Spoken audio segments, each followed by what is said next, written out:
You had a question, I believe, right? I did. The question was this deal about the tax returns for Mitt Romney, this bogus accusation, and all the mystery behind it. Why isn't Romney or conservatives in general bringing up why Obama has so many documents sealed and Harry Reid has not offered his tax returns? That's the most.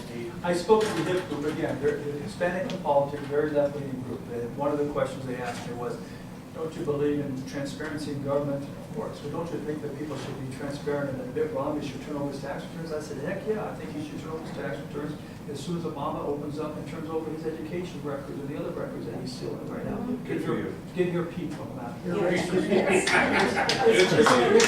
It's a one-sided deal. I mean, now with the tax returns with Harry Reid, who hasn't turned over one, Exactly. after there's been a lot of questions raised about his, I know. yeah. So it is, but you know what, you gotta understand where we're coming from. I mean, Do you think Harry Reid paid taxes on that land and he swiped it? It is a reality, it's that they want to put a segment of doubt in the, what is it, 10% you said on the side or whatever?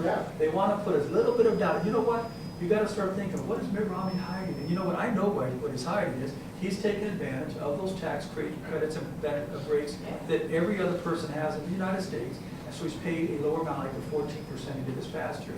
He knows if he opens up another year, there's going to be 2 more months or at least 2 more weeks of stories on this, and he wants to get it back to jobs. So that's why he doesn't. But the tactic works for a certain amount of people where that little bit of doubt is in. And that is the problem with the Republican Party. They don't want to lower themselves. They want to take a higher road, or whatever it was that George H.W., 41, just before he lost to Clinton. He wanted to take the high road. And Clinton had his underlings out there slinging the arrows, and he was standing there, and he was also bad-mouthing Bush. But I think that a certain amount of that has to be done, and it can be done in a way that isn't a direct attack, but just as Harry Reid is doing what he's doing, that's not coming from Obama's mouth. Obama remains clean. Sure, he has a serious one. We don't know whether it's coming from his mouth or not. He may have been told. But Orrin Hatch could certainly speak up for Romney. Yeah. Orrin Hatch could get on the Senate floor and say something. Well, Well, Harry, where's your tax return? Someone It's should. kind of a And street the fight, same- because if the you don't, same we're gonna lose. With you, it's a game, it's a political game that all politicians play to some degree. And I think if you don't play that, and this is just simply my opinion, but looking at Bush 41, he lost because he was not willing to get out there and defend himself to any great degree. I've proven I'm going to defend myself, and we will again. And it's going to be, not because of me, it's going to be a very dirty race. There's a lot of things Horsford's done.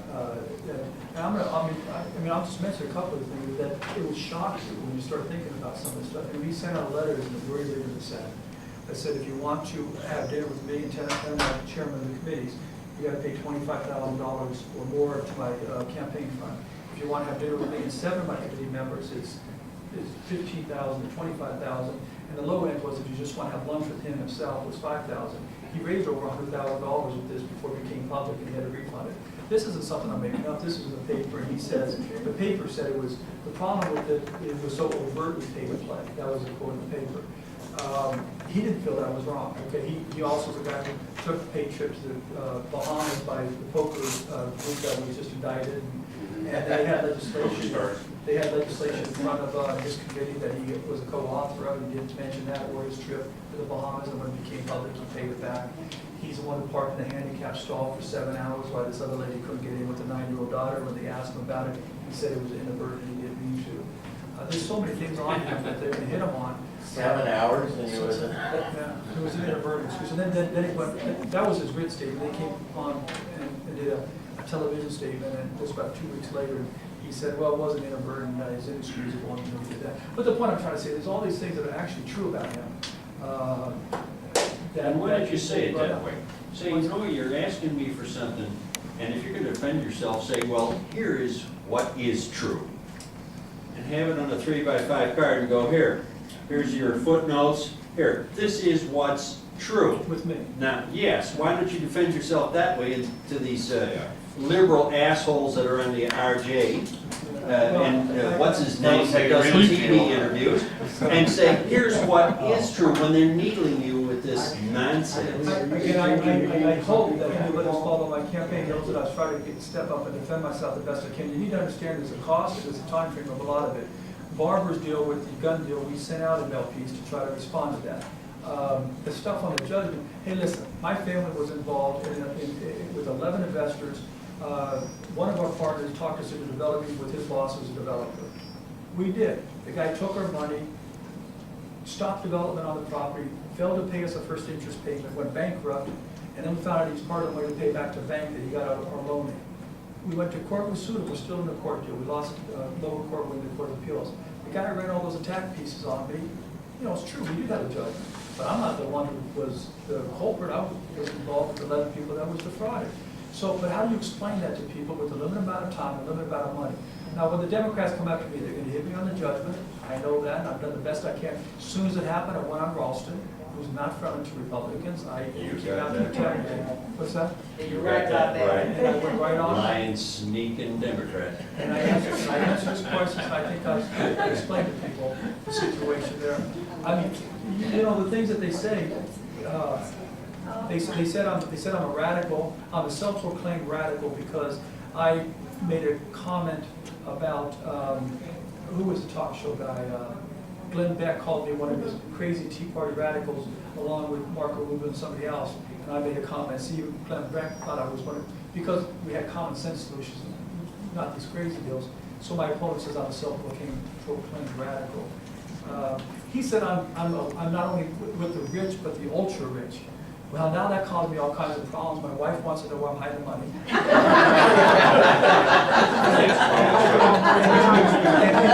That's what you should say. That's what you should say. That's great. And worse than that, my kids want to spend it.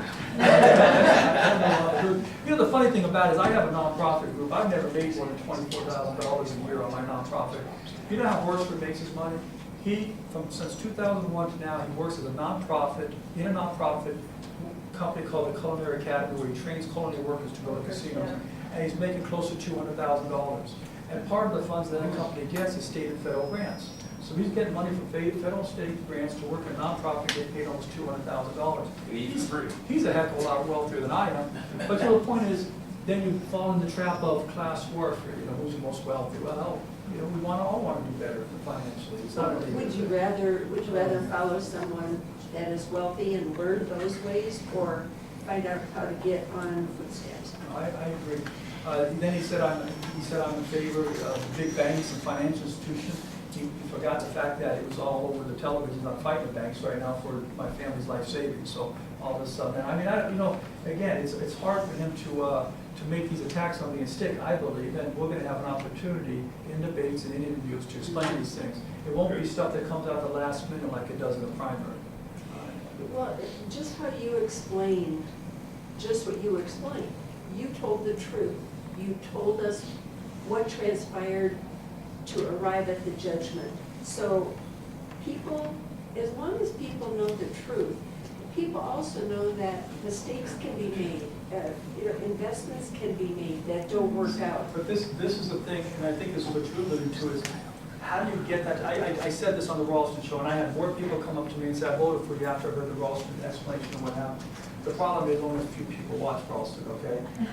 It costs $250,000 to run one TV ad that would resonate with the public, $250,000. That's all we had. I mean, that's what we ran in TV, and I ran my positive piece.